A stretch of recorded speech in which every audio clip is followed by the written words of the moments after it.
Feliz sábado a todos. Feliz sábado. A graça do Senhor Jesus, a comunhão do Espírito Santo, seja com cada um de nós nesta manhã. Amém? Amém. Queridos irmãos, certa vez, um jovem universitário, um jovem muito inteligente, um jovem cheio de planos, cheio de ideais, um jovem que amava a Deus. Ele tinha no coração nobres ideais, um jovem que amava o Evangelho. Esse jovem, quando terminou seus estudos em sua cidade natal, agora ele se muda para uma outra cidade. Entretanto, os tempos foram se passando, passaram-se os meses, passaram-se os anos, e aquele jovem que tinha nobres ideais com respeito ao Evangelho, ele começou a abandonar esse propósito de seguir a Deus. E o sonho desse jovem era se tornar um grande médico. Então ele se inscreveu no vestibular, ele não passou no primeiro vestibular, não passou no segundo, e pouco a pouco ele foi desistindo e também ele abandonou o propósito de servir a Deus. E um dia, esse jovem, ele teve um encontro com um ministro do Evangelho, ele teve um encontro com um pastor. Só que aquele jovem, como havia abandonado o propósito de servir a Deus, ele já estava com a vida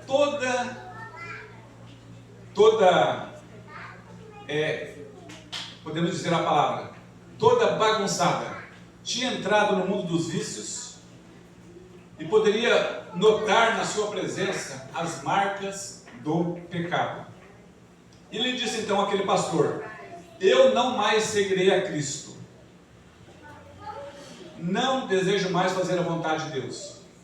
E agora ele apresentou 4 razões para não seguir a Cristo. A primeira razão que ele apresentou: eu quero ser um homem livre. E o Evangelho diz: não faça isso, não faça aquilo e não faça mais isso. Então, como eu quero ser um homem livre, eu não seguirei mais a Cristo. Essa foi a primeira razão que ele apresentou. A segunda razão, ele disse: seguindo o Evangelho, eu vou perder os meus amigos. Os meus amigos não amam o Evangelho. Como eu não quero perdê-los, por isso eu não vou seguir a Cristo. A terceira razão que ele apresentou é esta. Ele disse: eu amo a ciência, eu amo a física, eu amo a química, eu amo a biologia, etc. E um homem de ciência não pode ser religioso, pensava ele. Nós sabemos que existem muitos cientistas que amam a Deus. E a quarta razão que ele apresentou para não seguir a Cristo foi essa: eu amo os prazeres da vida. E o Evangelho não me permite viver os prazeres da vida. Então, queridos, esse jovem apresentou o quê? 4 razões para não seguir a Cristo.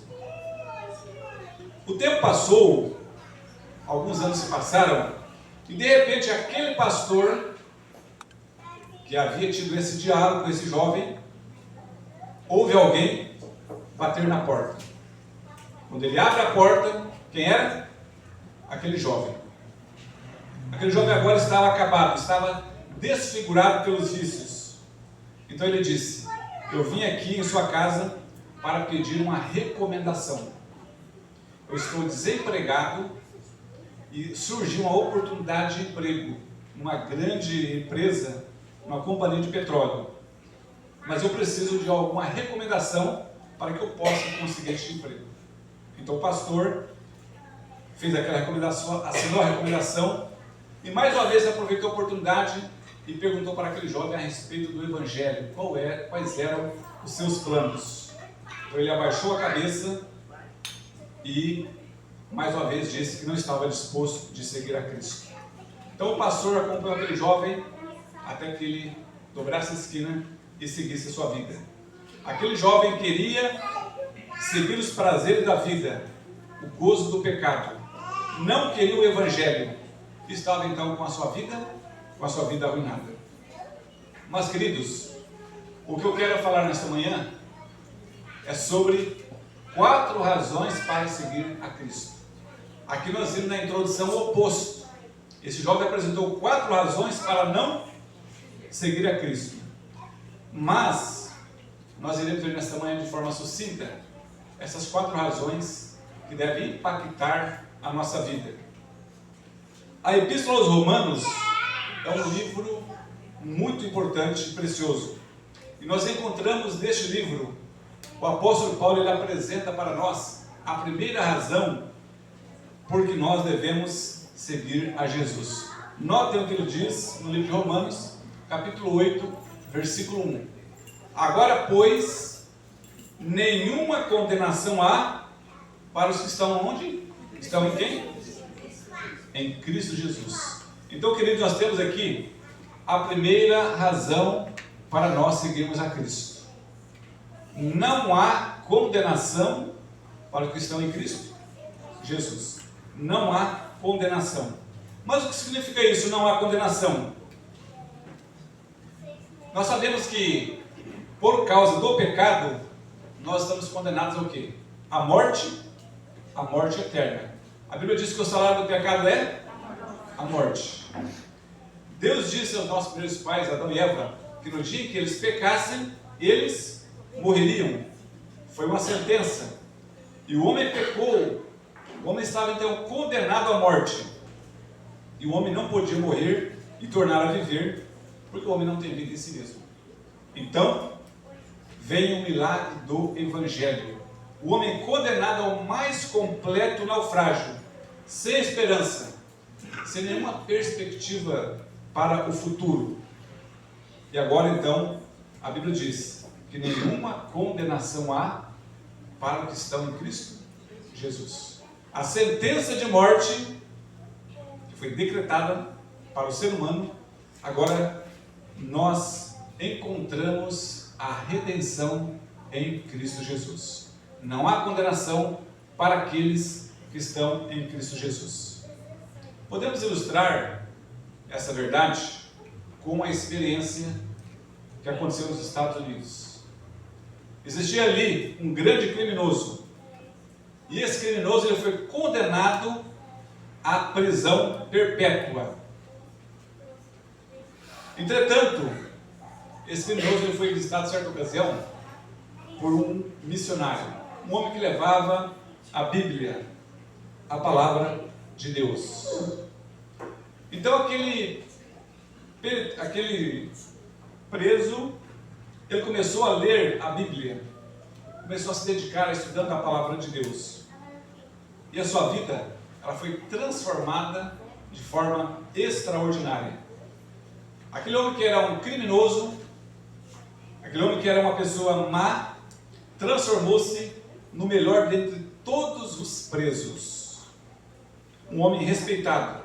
E agora ele começou a ter uma conduta admirável ali naquela prisão. E o diretor então sentiu que ele deveria ser libertado, porque sua vida havia sido de fato transformada. Então o conselho penitenciário se reuniu e agora analisaram a vida e a conduta daquele preso e viram realmente que ele estava mudado. E agora então resolveram perdoar, resolveram dar para ele a liberdade. E ele saiu então do cárcere, foi liberto. Foi algo singular, porque a sua prisão era perpétua. Mas a sua transformação foi tanta que ele conseguiu essa liberdade.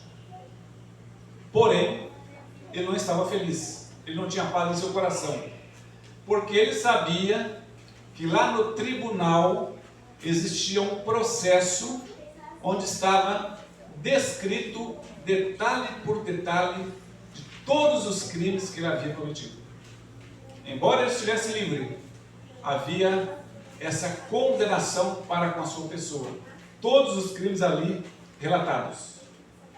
Então, aquele jovem, ele pediu ao governador que permitisse que aquele processo fosse destruído, que fosse eliminado. O governador respondeu que aquele era um pedido singular, que não era comum acontecer, mas ele insistiu. Enviou uma carta, o governador enviou a carta então ao juiz, e o juiz então concedeu esse pedido.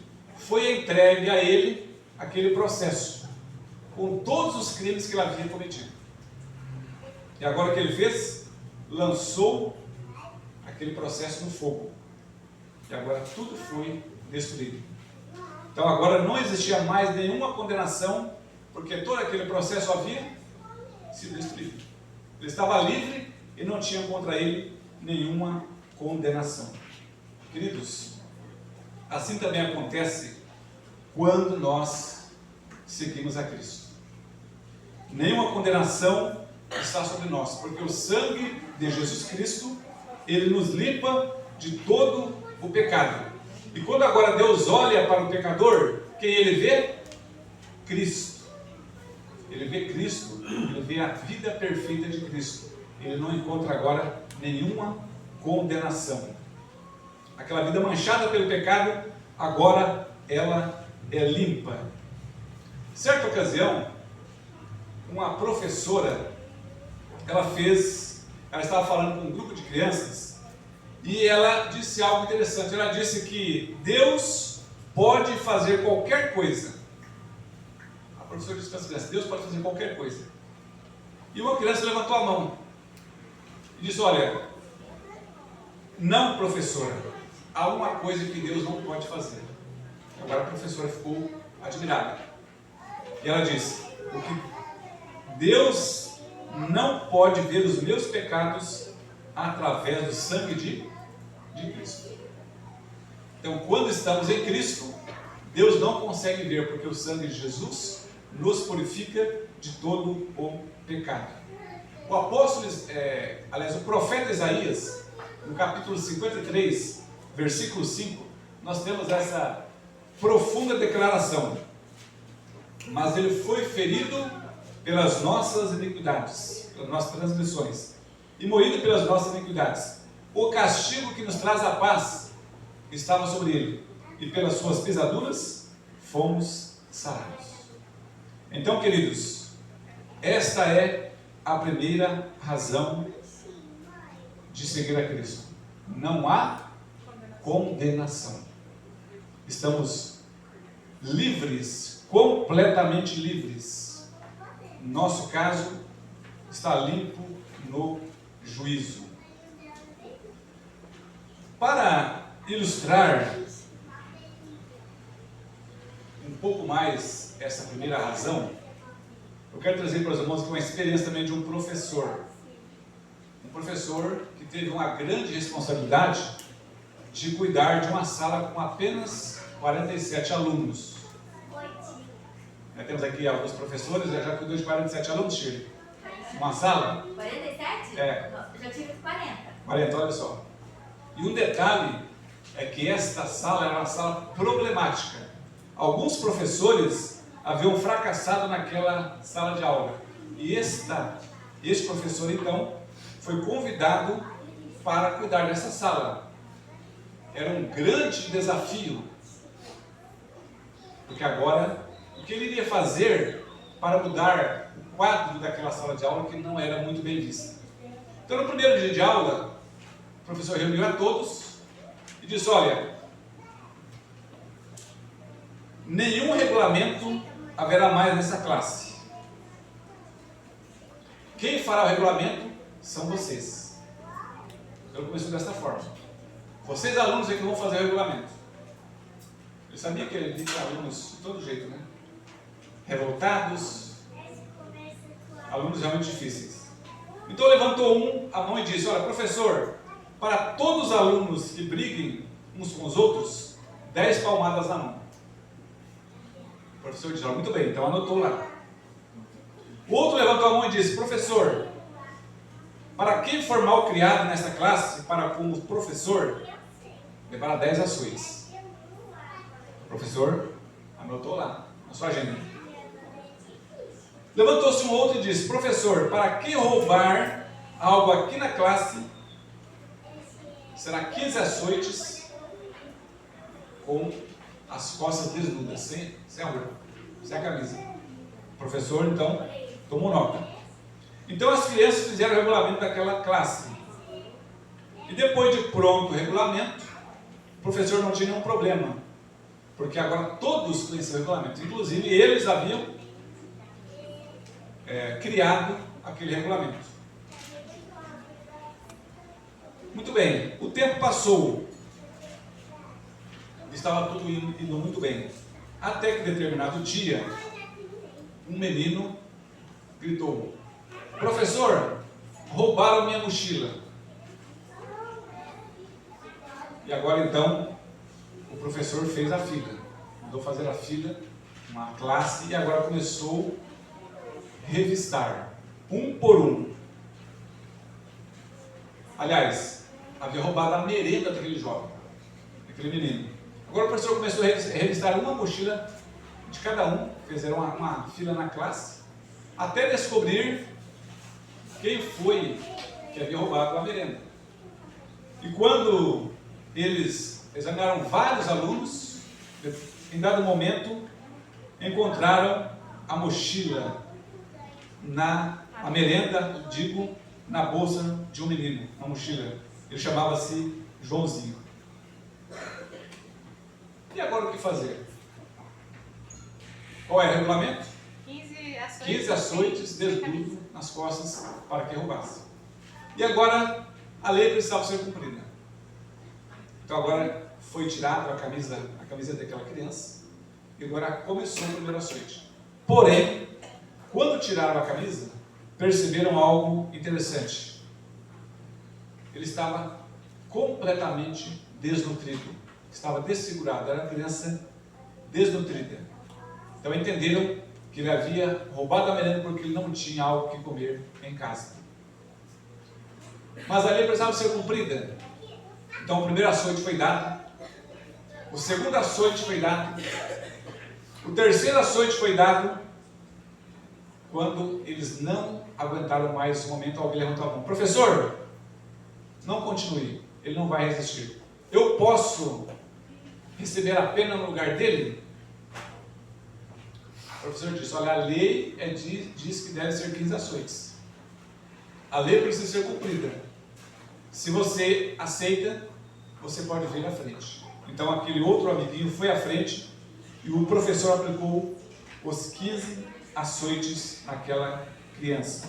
A lei precisava ser cumprida. Ele sofreu a pena, sofreu o castigo no lugar daquele que havia transgredido. Então, queridos, esta história ilustra o problema da redenção do homem. Nós estávamos condenados por causa do pecado. Como dissemos, todos nós pecamos, o salário do pecado é a morte. Mas alguém morreu em nosso lugar, alguém cumpriu a pena em nosso lugar. E é por isso então que não existe condenação para aqueles que estão em Cristo Jesus. Então não se esqueçam, a primeira razão de seguir a Cristo é que não há condenação para quem está em Cristo. Vamos avançar. Note o que diz o apóstolo agora, ainda no livro de Romanos, capítulo 8, versículo 33. Quem tentará acusação contra os escolhidos de Deus? É Deus quem os justifica. Queridos, a segunda razão é que não há acusação. A primeira, não há condenação. Agora não há acusação. Nós sabemos que o grande acusador de cada um de nós, quem é? Satanás. Ele nos arrasta, nos seduz ao pecado e depois agora nos acusa diante de Deus. Mas para aqueles que estão em Cristo Jesus, não há condenação, porque a cruz de Cristo constitui a segurança de salvação, quando nós a ela nos prostramos. Em 1 João, capítulo 1, versículo 7, nós encontramos esse texto maravilhoso. O sangue de Jesus seu Filho, nos purifica de todo o pecado. Então não há acusação, porque o sangue de Jesus nos purifica. Também, no livro de 1 João, capítulo 2, versículo 1, nos diz que nós temos quem? Diante de Deus? Um advogado junto ao Pai, que é Jesus Cristo justo. Ele nos defende diante de Deus de toda acusação que Satanás ele faz contra nós. Não há acusação para aqueles que estão em Cristo Jesus. Eu quero compartilhar com os irmãos ainda Apocalipse, capítulo 12 e versículo 10. Olha só o que nos diz. E ouvi uma grande voz do céu que dizia: agora está a salvação e a força e o reino do nosso Deus, e o poder do seu Cristo, porque já o acusador de nossos irmãos é derribado, o qual diante de nosso Deus nos acusava de dia e de noite. Queridos, então o acusador, que é Satanás, ele foi derribado. O seu plano é este: levar-nos ao pecado, depois nos acusar. Mas aqui diz que ele já foi derribado, ou seja, na cruz, Cristo venceu a Satanás. E se nós estamos agora em Cristo, então nós não temos contra nós acusação. Essa é outra razão. Não há acusação para os que estão em Cristo Jesus. Queridos, quando nós avançamos um pouco mais no livro de Romanos, nós encontramos outra razão interessante. Romanos capítulo 8, versículo 35 e 39. Olha o que nos diz a palavra de Deus. Quem nos separará do amor de Cristo? E o versículo 39. Nem a altura, nem a profundidade, nem alguma outra criatura nos poderá separar do amor de Deus que está onde? Em Cristo Jesus. Então aqui nós encontramos a terceira razão. Não há separação para os que estão em Cristo. Nós sabemos que a nossa vida ela é feita de separações. Grande parte da nossa vida, né? Desde a infância, quando a criança começa a ir à escola, o primeiro dia que ela é levada pelos pais, há aquele momento de separação. Os pais aqui se lembram, e os filhos também provavelmente se lembram daquele momento em que, primeiro dia de aula, eles tiveram que separar, os pais indo embora e a criança agora ficar ali. Mas quando essa criança cresce, se torna um juvenil, um jovem, e agora chega o dia do casamento. E é outro momento também de separação, onde aquele jovem, aquela jovem é levada até o altar, agora ela separa, deixa a sua família, e agora vai constituir um novo lar. Vai em busca do desconhecido, agora ter a sua vida. É um outro momento de separação. Então a vida é marcada por separações. E finalmente, o momento mais triste, a separação mais difícil que temos que enfrentar muitas vezes é a morte. Onde aquela pessoa que nos acompanhou, que convivemos, agora, aquele momento de separação, onde ela é sepultada, e agora temos que continuar a nossa vida. Queridos, o pecado separou o homem de Deus. Vejamos o que nos diz a palavra em Isaías 59, verso 2. Mas os vossos pecados fazem separação entre vós e o vosso Deus, e os vossos pecados encobrem o seu rosto de vós, para que vos não ouça. Então o pecado, queridos, causou esta separação, essa divisão, em algumas outras versões, entre o homem, entre o ser humano e Deus. Certa vez, um jovem, ele cometeu algo grave, um grande desrespeito para com seu pai. E agora seu pai ficou muito irritado com a sua atitude. Agora resolveu expulsá-lo de casa. Ele ordenou que o seu filho partisse, abandonasse o lar. A mãe ela não concordou com a determinação do pai, mas ela acabou permitindo. O filho agora foi embora, partiu. Agora seguiu a sua vida. O pai disse que não era para ele ver mais naquele lar. E agora, longe de casa, aquele jovem, ele consertou a sua vida e agora começou a fazer as coisas corretas. Mas a mãe sofreu muito com aquele momento de separação. E com o decorrer do tempo, aquela mãe se achou enferma. Foi acometida de uma enfermidade. E a sua enfermidade cada vez mais ia se agravando. Foram procurados todos os recursos para que ela pudesse restaurar, mas ela cada vez mais ia definhando. E quando foram chamados vários profissionais de saúde, foram analisando a sua vida, foram conversando com ela, eles chegaram à conclusão de que aquela enfermidade era devido à separação que ela havia tido com o filho. Mas o pai, o esposo, ainda continuava irredutível, não querendo perdoar o filho, chamaram de volta. Mas os amigos vizinhos fizeram então, tomaram a seguinte decisão: vamos escrever um telegrama e vamos enviar para ele, para que ele possa voltar para ver a sua mãe. E quando o filho recebeu o telegrama, dizia o seguinte: mamãe em estado desesperador, volte com urgência.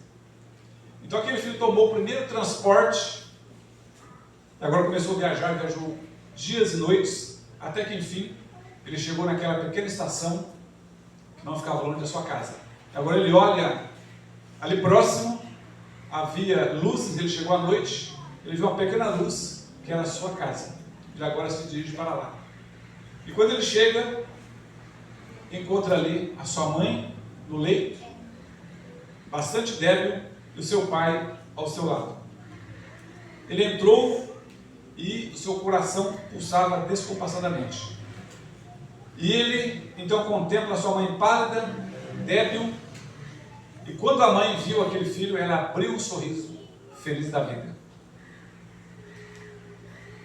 E agora aquela mãe, ela pega a mão do filho, pega a mão do pai, coloca juntas umas das outras e dá o seu último suspiro.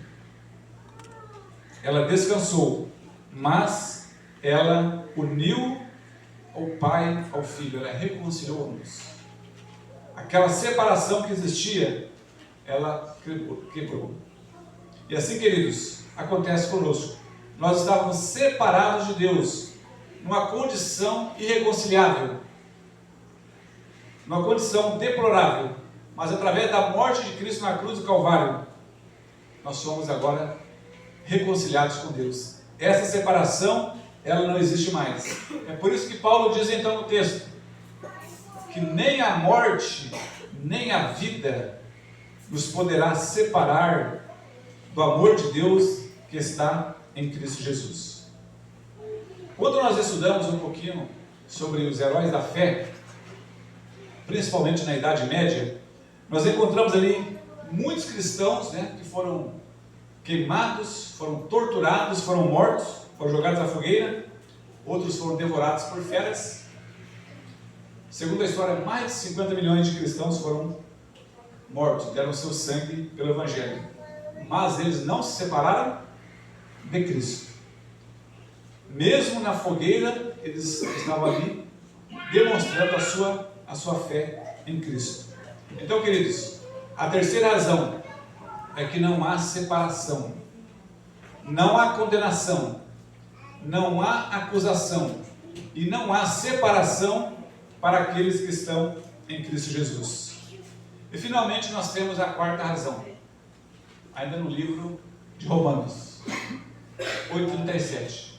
Mas em todas essas coisas somos mais do que o quê? Vencedores. Vencedores por meio daquele que nos amou, que é Jesus. Então a quarta razão é que não há derrota para quem está em Cristo. Não há derrota. Nós somos mais do que vencedores. Talvez nós possamos até dizer eu sou muito fraco, eu sou débil, eu não consigo vencer. Realmente, essa é a nossa realidade. Mas quando nós olhamos para Cristo, quando nós olhamos para a palavra de Deus, nós encontramos várias promessas. E aqui nós temos Paulo dizendo aos Filipenses: posso todas as coisas em quem? Em Cristo que me fortalece. Então, queridos, quando nós pensamos que nós não podemos nada, esse é um grande erro da nossa parte. Porque em Cristo nós somos mais do que vencedores. Não há derrota para quem está em Cristo. E eu compartilho com os irmãos um precioso texto que diz assim: é um erro pensar no inimigo da justiça como revestido de tão grande poder, quando tão pouco demoramos no amor de Deus e em sua força. Olha só, então quando concentramos a nossa atenção no inimigo e no grande poder que ele tem, é um erro porque nós tiramos o foco do amor de Deus e da sua grande força para conosco. Precisamos falar do poder de Cristo. Então precisamos falar de quem? Do poder de Cristo. E geralmente, qual é a nossa tendência? É falar do poder do inimigo. Percebem? Geralmente, quando nós vemos aqui à frente, na maioria das vezes, é para nós pedirmos oração por alguma dificuldade, algum problema. Poucas vezes, aliás, ou poucas vezes, melhor dizendo, nós vamos aqui apenas para agradecer: Senhor, muito obrigado, porque o Senhor me deixa força para vencer. Então nós precisamos, queridos, falar do poder de Deus. Somos totalmente incapazes de nos salvarmos das garras de Satanás. Essa é a realidade. Mas Deus indicou um meio de escape. O Filho de Deus, aliás, o Filho do Altíssimo, tem força para lutar a batalha por nós e por aquele que nos amou. Podemos sair mais do que vencedores. Então, queridos, de fato nós somos fracos, mas Deus é forte. E aquele que aceita Cristo tem a fortaleza do Evangelho. E com a fortaleza do Evangelho, ele vai triunfar. Então, para os que estão em Cristo Jesus, a quarta razão, que não há derrota. Quem é que já estudou história vai se lembrar desse personagem? Napoleão Bonaparte. Certa ocasião, nos dias heróicos de Napoleão, quando uma bateria inimiga fustigava duramente a um grupo de soldados, então um oficial de Napoleão disse aos seus comandados: agora é hora de recuar, vamos recuar, vamos pedir aquele que toca a trombeta para que toque o sinal de recuar, porque nas guerras, passadas existia isso, existia o toque para avançar e o toque para recuar. Então foi dito isso, mas o trombeteiro, o corneteiro disse: eu não sei tocar o toque de retirada, o único toque que aprendi é de avançar. E o oficial não sabia o que fazer, ele disse: bem, nesse caso, então toque avançar. Então foi tocado avançar, e os soldados cobraram ânimo, avançaram, e no final se tornaram vitoriosos. Então, queridos, no vocabulário do cristão, daquele que está seguindo a Cristo, não há a palavra derrota. Um homem que aceita a Cristo não conhece recuo, ele só conhece duas coisas: avançar para o alto e para cima. Ainda o apóstolo Paulo nos diz no livro de Romanos, capítulo 10, verso 39, olha só: que nós possamos estar incluídos nessa palavra. Nós, porém, não somos daqueles que se retiram para a perdição, daqueles que recuam para a perdição. mas daqueles que creem ou que avançam para a conservação da alma. Quem está em Cristo Jesus, não existe derrota. Queridos, no livro de Efésios, finalizando nossa mensagem, nós encontramos o apóstolo Paulo no capítulo 6. Ele apresenta ali o cristão com sua armadura. Quem já leu Efésios 6? Então quem não leu, lê lá. Ele apresenta o cristão, a armadura do cristão. Ele apresenta o capacete da salvação, ele apresenta a couraça da justiça, o escudo da fé. Porém, o que não existe ali naquela armadura é uma proteção para as costas. Percebem? Não existe uma proteção para as costas. Por quê? Porque não se concebe que um cristão ele fuja, ele esteja em fuga. A vida de um homem de Deus, ela é para frente e para cima. Não importa as dificuldades, as vicissitudes, os problemas e angústias, a vida de um cristão é sempre marcada por sucessivas vitórias, porque nós temos a companhia gloriosa de quem? De Cristo. E ele disse: tudo posso naquele que me fortalece espiritual. E Jesus disse: em mim nada podeis fazer. E o apóstolo Paulo diz ainda para nós. Ele passa ainda não. Ou não tem? Romanos 8:31. Não está ali. Se Deus é por nós, Quem será contra nós? Quem será contra nós? Queridos irmãos, nesta manhã, Cristo nos indica o caminho. Ele nos apresenta 4 importantes razões para segui-lo. Eu quero convidar aqui 4 crianças para deixar fixado em nossa mente essas 4 razões.